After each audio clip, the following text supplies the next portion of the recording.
Good morning the Bihar teachers history makers के banner तले मेरा मोबाइल शिक्षा प्रोग्राम के तहत आप लोग के बीच पुनः उपस्थित। आज हम जानेंगे वर्गमूल निकालने का विधि। तो वर्गमूल निकालने के लिए सबसे पहले हमको कुछ चीजों को याद रखना पड़ेगा। हमको कुछ कॉमन चीज है जिसको हमको याद करना होगा हर हालत में। तो वह है 1 से कम 10 तक का स्क्वायर हमको याद रखना होगा। 10 तक का स्क्वायर और उसके इकाई क्या क्या होते हैं, जो जैसे कि हमने श्याम प्रकाश को ब्लैक बोर्ड पर हमने बता दिया है और लिख दिया है कि याद रखें या याद करें कि 1 का स्क्वायर क्या होता है, तो 1 होता है और 1 का इकाई अंक 1 ही होता है, इसलिए हमने इकाई अंक 1 लिखा है। 2 का स्क्वायर 4 होता है, इसका इकाई अंक 4 ही होगा। 3 का स्क्वायर 9 होता है, उसका इकाई अंक 9 होगा। 4 का स्क्वायर 16 होता है, इसका इकाई अंक 6 होगा। 5 का स्क्वायर 25 होगा, इसका इकाई अंक 5 होगा। 6 का स्क्वायर 36 होता है, इसका इकाई अंक 6 होगा। 7 का स्क्वायर 49 होता है, इसका इकाई अंक 49 होगा। 8 का स्क्वायर 64 होता है, उसका इकाई अंक 4 होगा। 9 का स्क्वायर 81 होता है, इसका इकाई अंक 1 होगा। 10 का स्क्वायर 100 होता है, इसका इकाई अंक 10 होगा। अब बस हम सबसे पहले क्या करेंगे, इकाई अंक को याद कर लेंगे।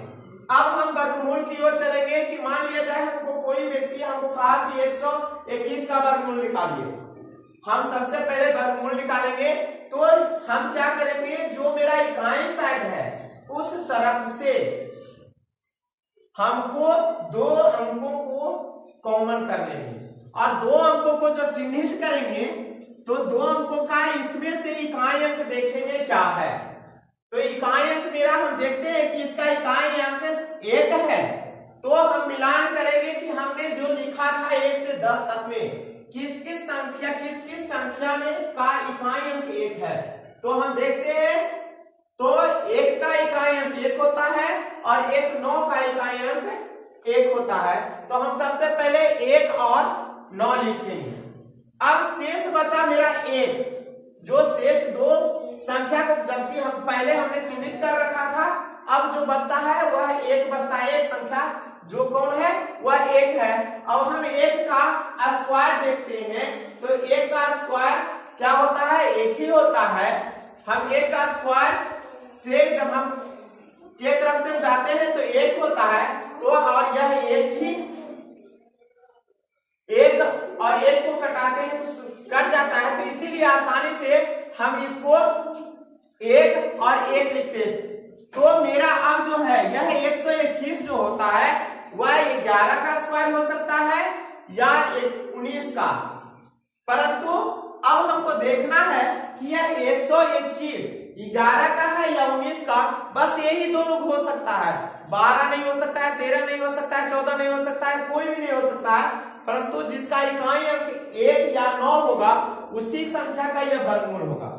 या तो 11 का हो सकता है या 19 का हो सकता है, या 21 का हो सकता है या 29 का हो सकता है, या 31 का हो सकता है या 39 का हो सकता है, या 41 का हो सकता है या 49 का हो सकता है। तो हम इसको देखेंगे कि यह संख्या है किसका वर्गमूल।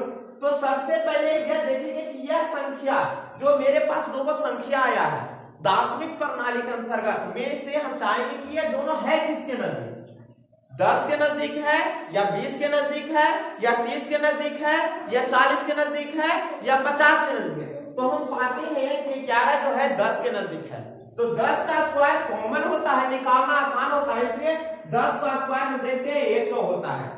और यह 19 जो है 20 का स्क्वायर होता है, 20 के करीब है, तो 20 का स्क्वायर होता है 400। अब हम देखेंगे कि यह संख्या जो है 121 यह 100 के नजदीक है आखिर 400 के नजदीक।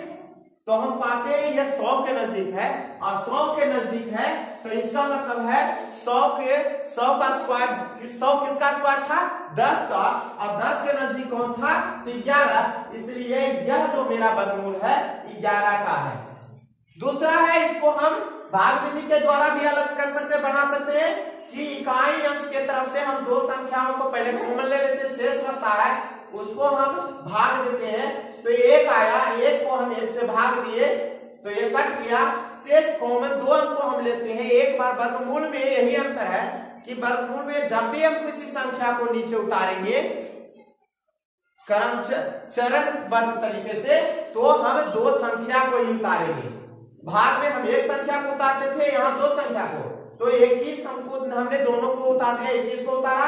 अब यहाँ एक और एक हमने जोड़ दिया तो 2 हो गया।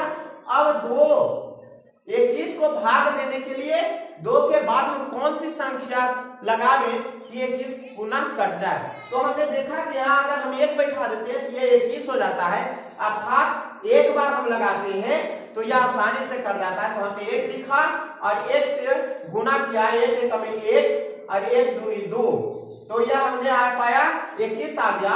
एक बार में लगाया तो 1 कट गया 0 और 1 2 कट गया 0। तो हम 1 और 1 को जोड़ दिए, यहाँ 2 आया और ये 2 अर्थात जो मेरा दाईं ओर है वो 22 आया और इकाई ओर बाईं ओर 11 आया और दाईं ओर 22 आया।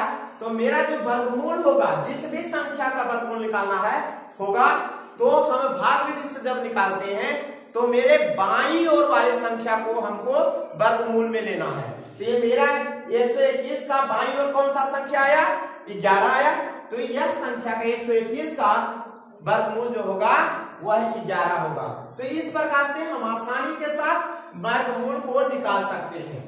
चलिए, तो हम लोग इसी विधि से आसानी के साथ निकालेंगे, भाग विधि से, या तो डायरेक्ट निकाल सकते हैं। हम चाहेंगे कि आप जितना जल्दी हो सके, क्योंकि एग्जाम है नवोदय का, तो आप इसे डायरेक्ट बनाने की कोशिश करेंगे।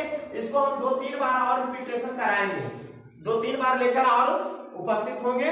तब तक के लिए धन्यवाद।